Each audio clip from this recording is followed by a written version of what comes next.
Pembahasan akhir zaman. Dari mana Pak Ustaz tahu? Dari hadis Nabi. Apa yang saya sampaikan 2016 terjadi di 2017. Apa yang saya sampaikan 2017 terjadi 2018, 2019. Saya tidak mengatakan secara spesifik. Saya hanya menyampaikan hadis Nabi begini, hadis Nabi begini, maka akan terjadi. Wahai Bapak Ibu, sekarang salah satu anjuran saya, kalau Bapak Ibu mau mendengar dan menerima, bagus, alhamdulillah. Salah satu anjuran saya, di samping perkuatlah iman, perbanyaklah amal soleh, anjuran saya yang paling dekat dan cepat dan Bapak bisa lakukan, Ibu bisa langsung bisa lakukan adalah segera segera emaskan uang Bapak. Itu saran saya. Kalau mau didengar ya, segera emaskan.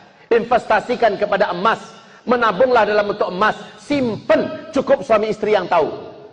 Kalau Bapak tidak lakukan, Bapak jangan menyesal. Nabi sudah menggambarkan di akhir zaman, umatku nanti akan kembali menggunakan emas dan perak sebagai mata uang mereka. Dan saat itu uang kertas akan berserakan di pinggir jalan, menjadi kertas-kertas yang tidak berharga seperti daun-daun menguning yang berguguran dari batang pohonnya. Dipermainkan oleh anak kecil kalian.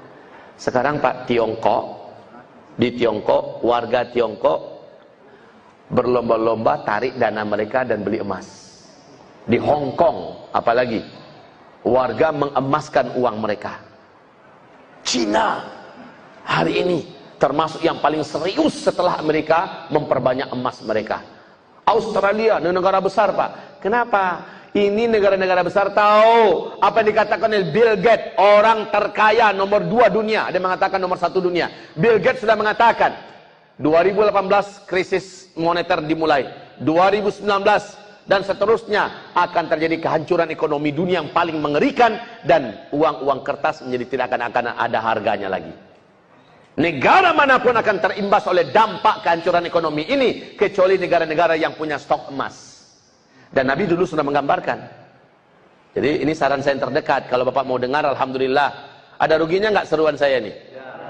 Toh juga sesuai dan sejalan dengan hasil ijtima ulama keempat. Nomor 6, poin ke-6 adalah ulama menyerukan agar umat segeralah investasikan hartanya menjadi emas. Ini untuk keselamatan umat Nabi Muhammad di akhir zaman.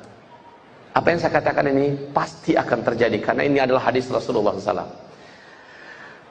Kapan-kapan Bapak perlu uang, kan masih bisa dijual lagi sedikit lagi, ya kan? Dan emas akan cenderung terus naik. Semakin tidak aman Indonesia, semakin akan takut orang berinvestasi di Indonesia. Dan para investor pun akan lari dan meninggalkan Indonesia, menarik saham mereka dan sebagainya, maka nilai uang kita akan semakin anjlok. Dan terusnya, maka yang akan stabil itu adalah emas. Wahai Bapak Ibu, harga 1 ekor domba yang sehat dan gemuk di zaman Nabi 1 dinar. 1 dinar itu dengan harga domba yang gemuk dan sehat di zaman ini ternyata masih harga 1 dinar. Stabil benar Pak.